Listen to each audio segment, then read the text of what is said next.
Halo, apa kabar? Saya percaya kita semua adalah dalam keadaan baik-baik saja di dalam Tuhan, sekalipun kita masih ada di tengah-tengah pandemi seperti ini.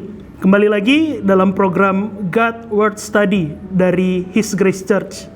Sebelum kita masuk lebih jauh lagi, saya ingin mengajak kita semua untuk jangan lupa subscribe channel gereja His Grace Church. Selain subscribe, bisa juga di like setiap video yang ada, dan jangan lupa di share agar setiap konten-konten dari His Grace Church boleh memberkati kita semua.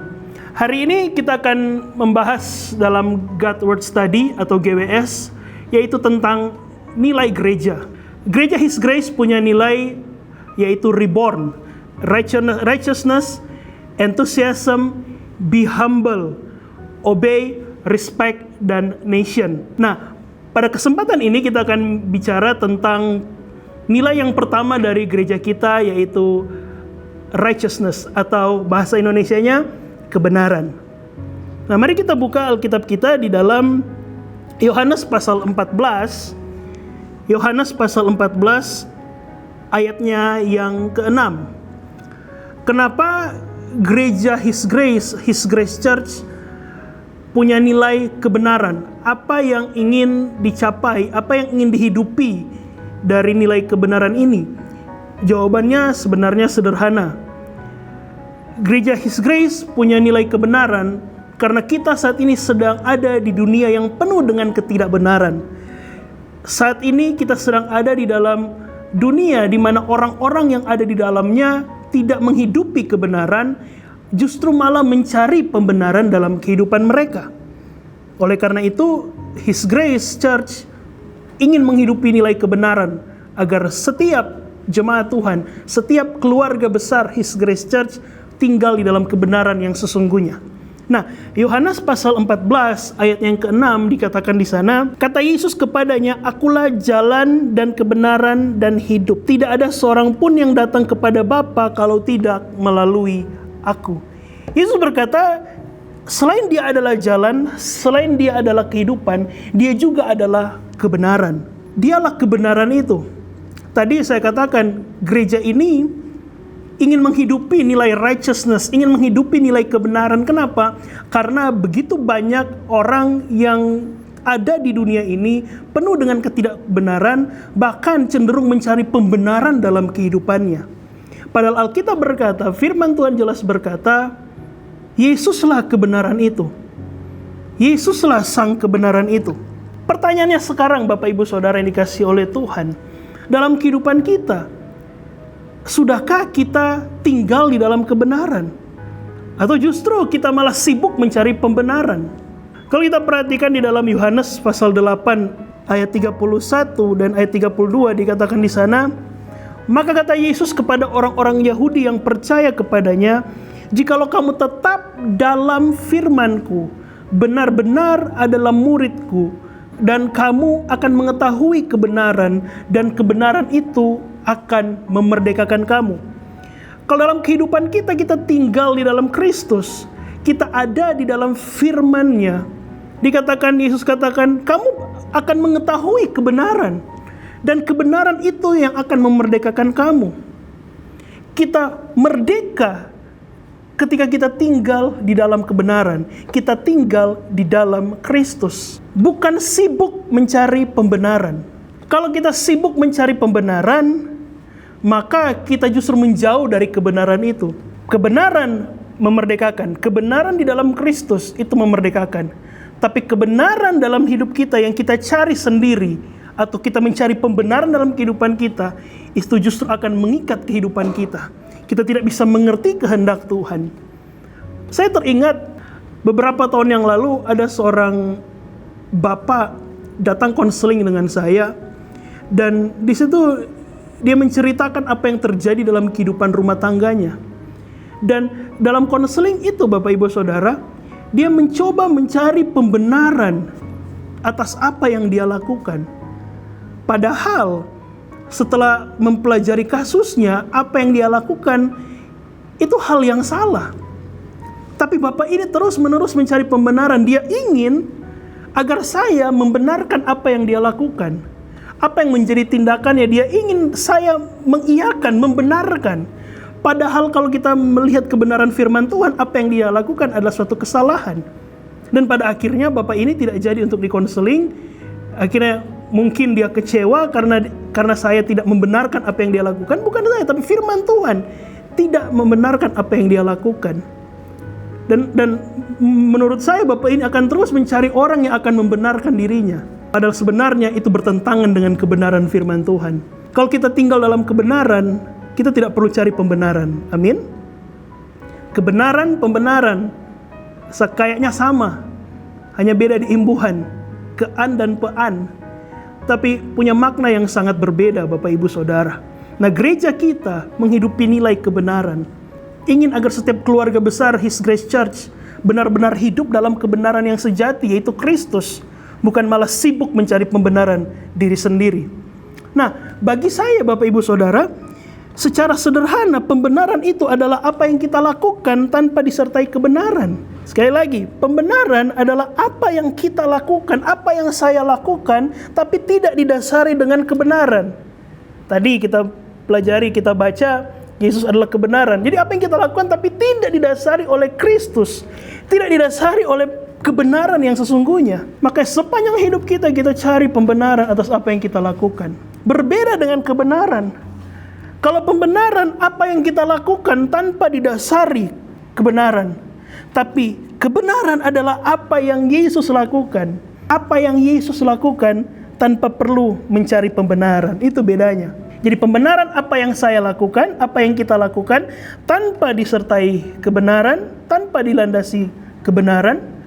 Sedangkan kebenaran adalah apa yang sudah Yesus kerjakan, apa yang sudah Yesus lakukan tanpa perlu mencari pembenaran. Apa yang sudah Yesus kerjakan di atas kayu salib, kita nggak perlu cari pembenaran karena itulah kebenaran. Bapak Ibu saudara dikasih oleh Tuhan. Kalau Bapak Ibu saudara bertanya, terus bagaimana Pak Pendeta, bagaimana pastor agar saya bisa tinggal dalam kebenaran? Sekali lagi, Yesus adalah kebenaran. Dan kebenaran itulah akan memerdekakan kita. Kebenaran itu tidak bisa dipelajari Bapak Ibu Saudara. Bapak Ibu Saudara nggak bisa tanya ke saya, Pak Pendeta, pastor, berikan saya 4 langkah hidup dalam kebenaran. Kebenaran tidak bisa dipelajari.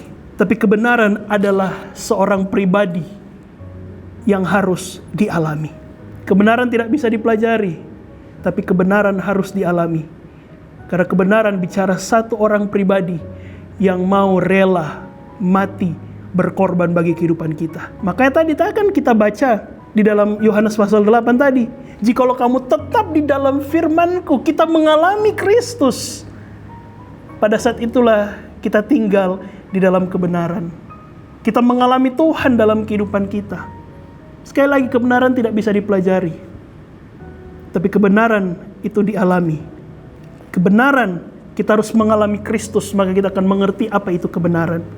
Kalau kita yang sekedar sibuk cari pembenaran, kita sibuk membenarkan apa yang kita lakukan tanpa didasari oleh kebenaran, maka justru kita akan semakin jauh dari kebenaran yang Tuhan mau dalam kehidupan kita.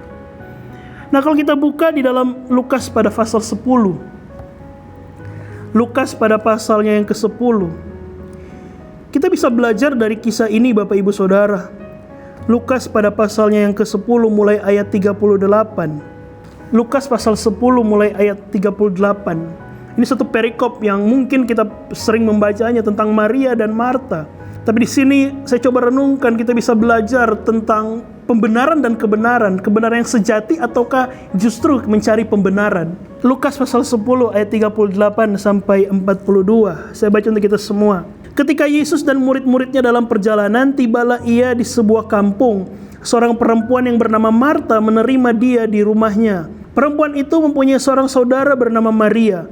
Maria ini duduk dekat kaki Tuhan dan terus mendengarkan perkataannya. Sedang Marta sibuk sekali melayani. Ia mendekati Yesus dan berkata, "Tuhan, tidakkah Engkau peduli bahwa saudaraku membiarkan aku melayani seorang diri? Suruhlah dia membantu aku." Tapi Tuhan menjawabnya, "Marta, Marta, engkau khawatir dan menyusahkan diri dengan banyak perkara. Tetapi hanya satu saja yang perlu. Maria tetap memilih bagian yang terbaik yang tidak akan diambil daripadanya." Apa sih kesalahan Marta? Suatu kewajaran ketika tamu datang ke rumah, kemudian sang tuan rumah mempersiapkan diri sebaik mungkin untuk menjamu sang tamu. Sebenarnya apa yang dilakukan Marta tidak salah. Tapi bagi Yesus, apa yang dilakukan Marta tidak tepat. Dikatakan ayatnya yang ke-40, Marta sibuk sekali melayani. Dia membandingkan dirinya dengan saudaranya Maria. Maria, Alkitab berkata, duduk dekat kaki Tuhan dan terus mendengarkan perkataannya. Tujuan Yesus datang ke rumah situ untuk mengajar, menyampaikan kebenaran. Marta, sang tuan rumah, sibuk melayani. Makanya Yesus menegur Marta, Marta, Marta, engkau khawatir, menyusahkan diri dengan banyak perkara.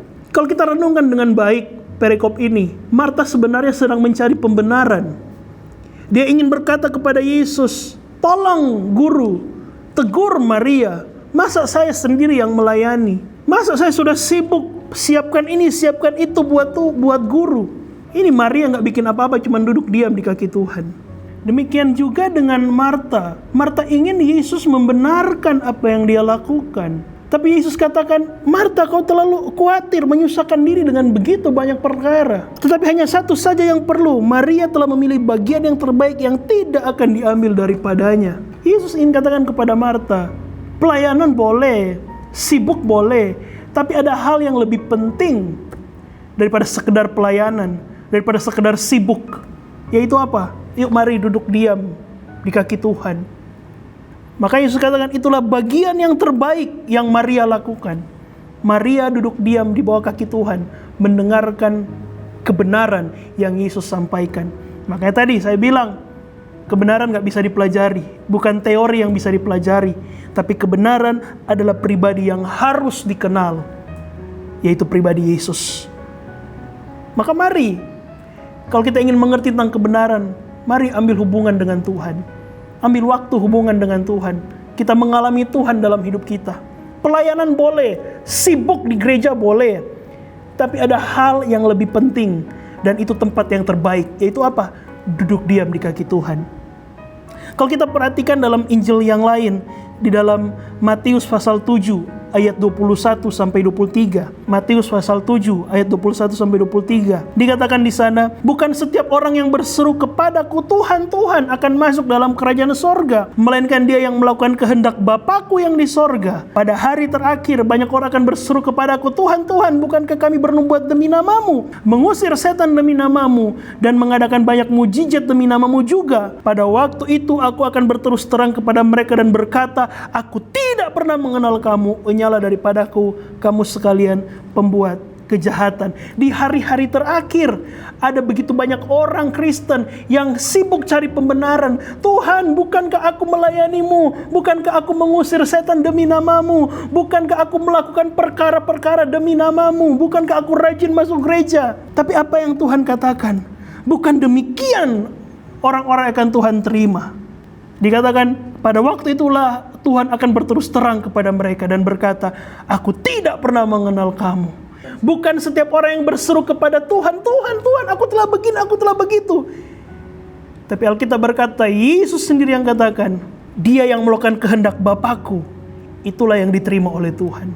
Orang yang tinggal dalam kebenaran, yang mau mengalami Tuhan, yang mau membangun hubungan dengan Tuhan, itulah akan menghasilkan kebenaran. Kebenaran yang akan memerdekakan. Justru itulah orang-orang yang diterima Tuhan. Bukan orang yang sibuk cari pembenaran. Aku sudah begini, aku sudah begitu Tuhan. Aku sudah rajin pelayanan, aku sudah begini demi namamu. Yesus katakan, enyalah kamu, hai pembuat kejahatan. Mazmur 37 ayat 6 dikatakan, kalau kita tinggal di dalam kebenaran, maka Alkitab berkata, Tuhan akan memunculkan kebenaranmu seperti terang, dan hakmu seperti siang. Mari Bapak Ibu saudara kasih oleh Tuhan, hidupi nilai kebenaran, tinggal di dalam Kristus, sang kebenaran sejati. Alami Tuhan, bangun hubungan dengan Tuhan, berhenti, stop, cari pembenaran. Amin. Saya tutup dengan Mazmur 92 ayat 13 sampai 16. Mazmur 92 ayat 13 sampai 16.